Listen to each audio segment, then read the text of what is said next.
اور اپنا جائیدادیں بناتے ہیں اور دولت بناتے ہیں اور اپنے لیے پھر وہ اپنی نسلوں کے لیے اس کو وراثت میں منتقل کرتے ہیں، تو ان کے اوپر یہ آیت بعین ہی انہی الفاظ میں اس کا انطباق ہوگا، اس لیے کہ یہ سارا معاملہ احبار اور رہبان کے حوالے سے ہو رہا ہے۔ اس آیت کا سیاق اور سباق جو ہے کہ ظاہر بات ہے کہ ان کے لیے جو بھی کچھ ہے یہ لٹمس ٹیسٹ یہ ہے، ہاں آپ اپنی ضرورت پوری کریں، جیسے حضور نے اپنی ضرورتیں پوری فرمائی، ازواج مطہرات کو بھی نان نفقہ دیتے تھے آپ اسی بیت المال میں سے، آپ اپنے عزیزوں کے ساتھ بھی کوئی حسن سلوک کرتے تھے وہیں سے کرتے تھے، کبھی بیت المال خالی ہے تو فاقہ بھی آ رہا ہے، لیکن ضرورتیں پوری کریں، جائیداد بنا کر نہ چھوڑ کر جائیں۔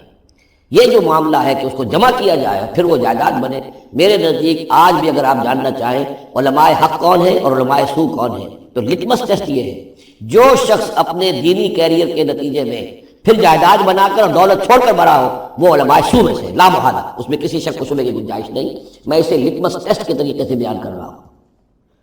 یوم یحمى علیہا فی نار جہنم فتقوی بہا جباہہم وجنوبہم، جس دن کہ ان کو تپایا جائے گا سونے اور چاندی کو جہنم کی آگ میں، اور پھر داغے جائیں گے ان سے ان کے پیشانیاں بھی اور ان کی پسلیاں بھی اور ان کی پیٹھیں بھی۔ ھذا ما کنزتم لانفسکم، یہ ہے وہ جو تم نے اپنے لیے جمع کیا تھا، لانفسکم فذوقوا ما کنتم تکنزون، تو مزہ چکھو اپنے اس کنز کا۔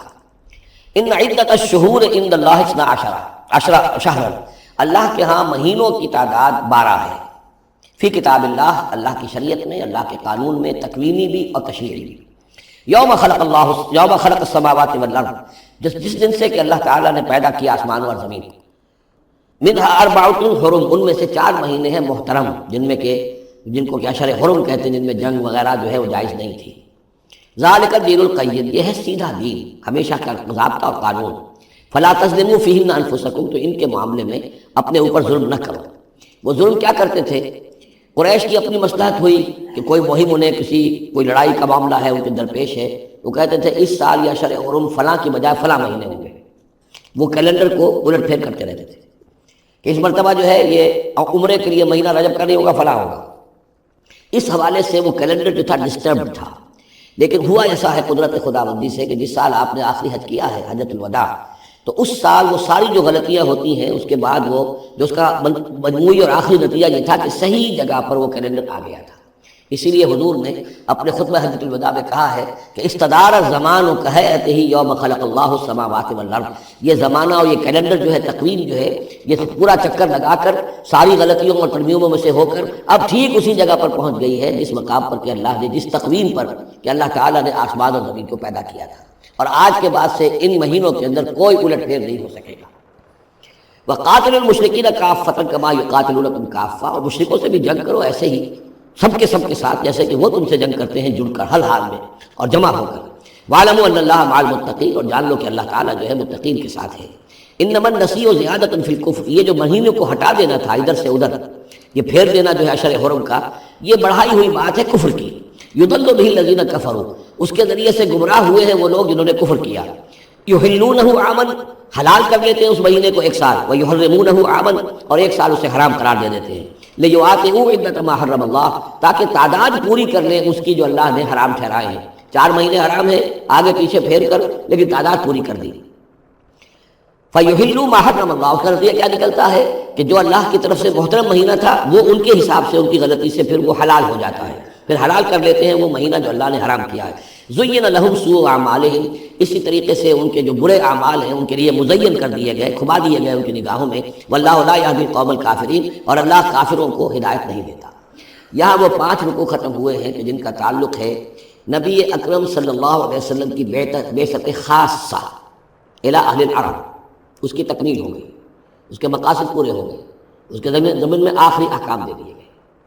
اب جہاں سے جو شروع ہو رہا ہے 6 رکوع سے، یہ میں نے آپ کو بتایا تھا کہ یہ غزوہ تبوک کا مسئلہ ہے، اس کا پس منظر بھی بیان کر چکا ہوں۔ سن 6 میں صلح حدیبیہ ہوئی، حضور صلی اللہ علیہ وسلم نے اس کے بعد آپ اپنے پیغامبر، ایلچی، اپنے خطوط، نامہ ہائے مبارک بھیجے۔ باقی جگہوں پر جو ہوا سو ہوا، لیکن ایک شخص نے کہ جو رئیس بصرہ تھا، شرحبیل بن عمرو غسان کا، اور یہ تھا رومن امپائر کے تابع، ان کا باج گزار تھا، اس نے حضور کا جو وہاں گیا تھا نامہ بر خط لے کر گئے تھے حضرت حارث بن عمیر ازدی رضی اللہ تعالیٰ عنہ، انہیں قتل کر دیا، شہید کر دیا۔ سفیر کا قتل جو ہے وہ گویا کہ اعلان جنگ ہوتا ہے، لہذا حضور نے ایک لشکر تیار کیا، 3000 مسلمانوں کو جمع کیا، حضرت زید بن حارثہ کو ان کے اوپر امیر بنایا، اور لشکر بھیجا موتا کی طرف. یہ جنگ موتا ہوئی ہے سن جمادی الاولیٰ سن 8 میں جنگ موتا ہوئی ہے. اس میں ہوا یہ کہ وہاں سے رومیوں کا لشکر آ گیا 1 لاکھ کا، اور مسئلہ یہ پیدا ہوا کہ اب ہمیں مقابلہ کرنا چاہیے یا نہیں. لیکن مسلمانوں نے کہا کہ ہم تو شہادت کے شائق ہیں، شہادت ہے مطلوب و مقصود مومن، نہ مال غنیمت نہ کشور کشائی. تو جنگ ہوئی، نتیجہ یہ ہوا کہ حضرت زید بن حارثہ بھی شہید ہوئے. پھر حضور نے پہلے ہی بتا دیا تھا کہ اگر وہ شہید ہو جائیں تو پھر جعفر ابن ابی طالب جو حضور کے چچا دار بھائی تھے حضرت جعفر طیار، پھر وہ ہو گئے کمانڈر، انہوں نے چارج لیا، وہ بھی شہید ہو گئے. ان کے بعد حضور نے فرمایا تھا کہ عبداللہ ابن رواحہ انصاری ہوں گے، انہوں نے چارج سنبھالا، وہ بھی شہید ہو گئے.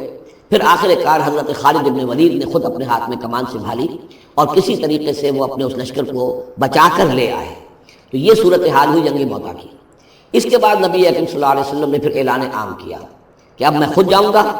اور اب وہ جنگ تبوک کا مسئلہ ہوا کہ اب تمام مسلمان، ہر صاحب ایمان کے لیے میرے ساتھ نکلنا ضروری ہے، ہم تبوک تک جائیں گے. تبوک آخری سرحد تھی کہ جو رومن امپائر جہاں سے شروع ہو جاتی تھی. یہ حجاز کا آخری شہر ہے. مدینے سے جہاں تک میرا اندازہ ہے کہ 300 ساڑھے 300 میل شمال میں ہے، اور بڑا سخت جو ہے صحرا درمیان میں آتا ہے. شدید گرمی کا موسم تھا، شدید گرمی کا موسم. تب طویل سفر. ادھر فصل تیار تھی کہ کھجوریں پکی ہوئی تھی، اگر انہیں اتاریں گے نہیں وقت پر تو ضائع ہو جائے گی. اور اگر سب مرد چلے جاتے ہیں تو عورتیں تو کھجوریں نہیں اتار سکتی. کھجور کا اتارنا جو ہے پھل کا وہ آسان کام نہیں ہوتا. یہ سارے ایسے امتحانات جمع ہو گئے. اس کے لیے اہل ایمان کا بھی آخری امتحان ہو گیا، جس کے نتیجے میں جو منافقین تھے ان کا گویا کہ تش تش بام ہو گیا. ان کا معاملہ، ان کی کمزوریاں، ان کی خباثتیں کھل کر سامنے آ گئی. تو یہ یوں سمجھیے کہ یہ 11 رکوع منافقین کے موضوع پر قرآن مجید کا آخری مقام اور ذروۂ سنام ہے. جیسے کہ اس سے پہلے سورہ نساء کے اندر بہت بڑا حصہ جو ہے، تقریباً نصف صورت جو ہے وہ متعلق تھی منافقین سے. یہاں پر بھی یوں سمجھیے کہ یہ 11 رکوع جو ہیں وہ بہت سے مضامین اس میں آئیں گے. لیکن یہ کہ ایک جو درمیان میں یوں سمجھیے کہ جو دھاگا ہوتا ہے جس میں موتی پروئے ہوئے ہیں، ان میں وہی منافقین کا مضمون ہے. تو اس میں یہ ہے کہ آپ کو معلوم ہے کہ حضور 30,000 کا لشکر لے کر گئے تھے، اور اس میں وہاں جا کر ہرقل اگرچہ موجود تھا، ہیرکلیس، لیکن اس نے مقابلے میں آنے کی ضرورت نہیں کی. وہ پہچان چکا تھا کہ یہ اللہ کے رسول ہیں، اور میں اگر براہ راست ان کے مقابلے میں آؤں گا تو مار کھا جاؤں گا. حضور وہاں مقیم رہے، وہاں کے آس پاس کے لوگ آئے، انہوں نے معاہدے کیے، اپنی سرحدوں کو آپ نے محفوظ کیا، اور پھر آپ واپس آ گئے. گویا کہ جنگ کی نوبت نہیں آئی، لیکن یہ کہ دھاک بیٹھ گئی حضور کی اور مسلمانوں کی کہ سلطنت روما نے پسپائی اختیار کی ہے.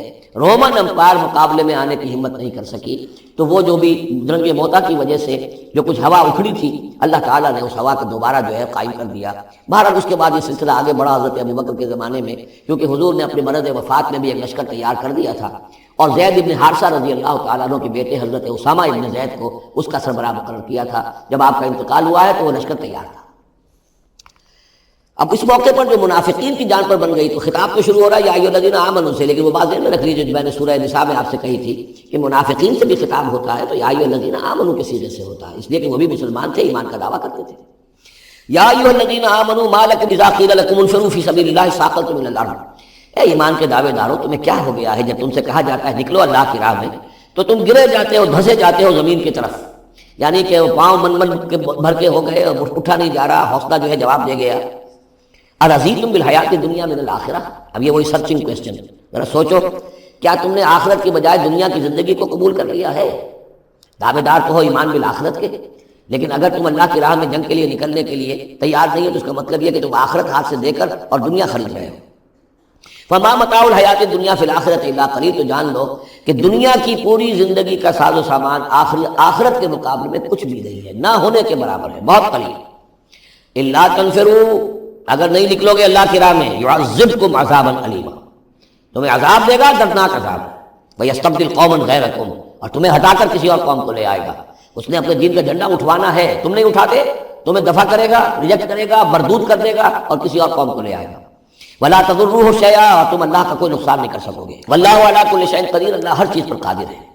الا تنصروہ، اگر تم ان کی مدد نہیں کرو گے یعنی حضور کی، فقد نصرہ اللہ اذ اخرجہ الذین کفروا ثانی اثنین اذ ہما فی الغار، جبکہ کافروں نے انہیں اپنے گھر سے اور مکے سے نکلنے پر کر دیا تھا، جبکہ دو میں کے دوسرے تھے، دو ہی تھے، حضور تھے اور حضرت ابوبکر تھے رضی اللہ تعالی عنہ.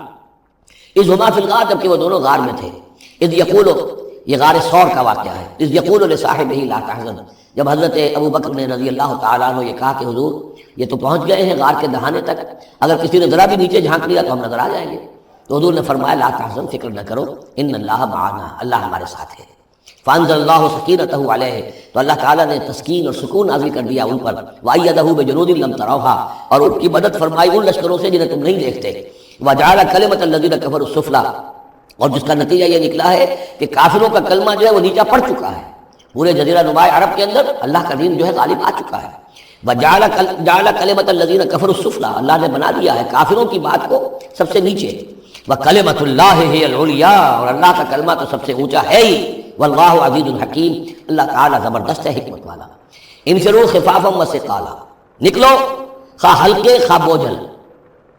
یہ ہلکے اور بوجھل کے دو پہلو ہو سکتے ہیں، یا تو داخلی طور پر بوجھل دل کے ساتھ نکلو، یا آمادگی کے ساتھ نکلو، نکلنا پڑے گا۔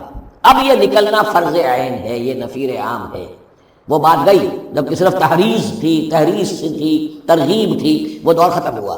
اب نکلنا پڑے گا، اس جنگ میں نفیر عام ہے، چاہے بوجھل دل کے ساتھ نکلو اور چاہے کھلے دل کے ساتھ اور آمادگی کے ساتھ نکلو۔ اور اس کے ایک معنی یہ بھی ہو سکتے ہیں، چاہے تمہارے پاس ساز و سامان کافی ہے تب بھی نکلو، کم ساز و سامان ہے تب بھی نکلو۔ تو خارجی طور پر بھی ہو سکتا ہے یہ بوجھل اور ہلکا، اور داخلی طور پر بھی۔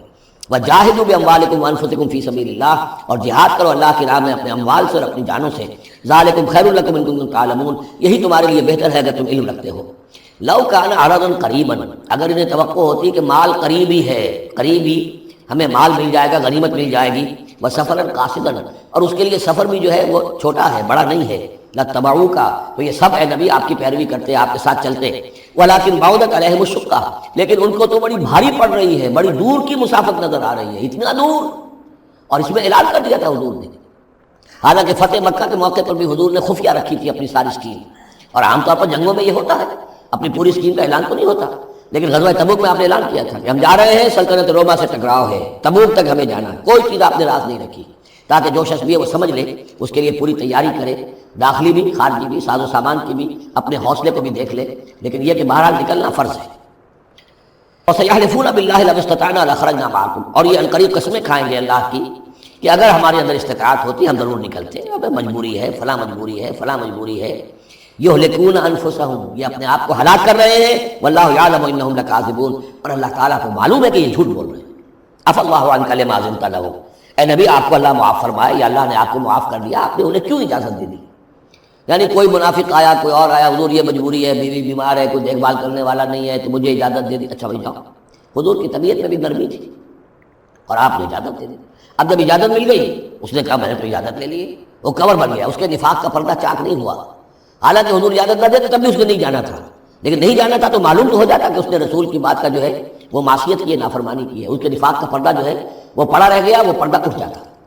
عفا اللہ عنہ، اللہ کو معاف کرے، یا اللہ نے آپ کو معاف کر دیا، لما اذنت لہم، کیوں آپ نے ان کو اجازت دے دی، حتی یتبین لک الذین صدقوا وتعلم الکاذبین، یہاں تک کہ آپ کے لیے واضح ہو جاتا کون صادق الایمان ہے، کون سچے مسلمان ہیں، اور آپ جان لیتے کون جھوٹے ہیں، اس لیے کہ انہوں نے پھر بھی نہیں جانا تھا، آپ اجازت نہ دیتے تب بھی رہ جانا تھا، اور اس سے یہ ہے کہ ان کے نفاق کا پردہ جو ہے وہ فاش ہو جاتا۔ لا یستأذنک الذین یؤمنون باللہ والیوم الآخر، وہ لوگ جو اللہ اور یوم آخر پر ایمان رکھتے ہیں وہ آپ سے اجازت کے طالب ہو ہی نہیں سکتے۔ ان یجاہدوا باموالہم وانفسہم، کیا وہ اس سے اجازت مانگیں گے کہ انہیں معاف کر دیا جائے اللہ کی راہ میں جہاد نہ کرنے سے جانوں اور مال کے ساتھ؟ ایمان کا تو لازمی تقاضا ہے۔ پھر وہی وہ جو ڈیفینیشن میں نے آپ کو بتائی ہے سورہ حجرات میں، انما المؤمنون الذین آمنوا باللہ ورسولہ ثم لم یرتابوا وجاہدوا باموالہم وانفسہم فی سبیل اللہ، وہ تو اس کا جزو لازم ہے، شرط لا ينفک ہے۔ لہذا جو لوگ اللہ پر اور یوم آخر پر ایمان رکھتے ہیں وہ آپ سے ایگزمپشن نہیں مانگ سکتے جہاد فی سبیل اللہ سے۔ واللہ علیم بالمتقین، اور اللہ تعالیٰ جو ہے اپنے متقی بندوں سے خوب واقف ہے۔ انما یستأذنک الذین لا یؤمنون باللہ والیوم الآخر، اصل میں جو اجازت مانگ رہے ہیں آپ سے، ایگزمپشن مانگ رہے ہیں، رخصت مانگ رہے ہیں، یہ وہ لوگ ہیں جو حقیقتاً اللہ پر اور یوم آخر پر ایمان نہیں رکھتے۔ وارتابت قلوبہم، اور ان کے دل جو ہے شکوک میں پڑ گئے۔ سورہ حجرات کی اس آیت میں کیا ہے؟ انما المؤمنون الذین آمنوا باللہ ورسولہ ثم لم یرتابوا، پھر شک میں نہ پڑے۔ یہاں فرمایا وارتابت قلوبہم، ان کے دلوں کے اندر شکوک کے ڈیرے ہیں۔ فَهُمْ فِي رَيْبِهِمْ يَتَرَدَّدُونَ، اور وہ اپنے اسی شک و شبے کے اندر بھٹک رہے ہیں۔ تردد بھی یہی ہوتا ہے، تذبذب، تردد، چلوں نہ چلوں۔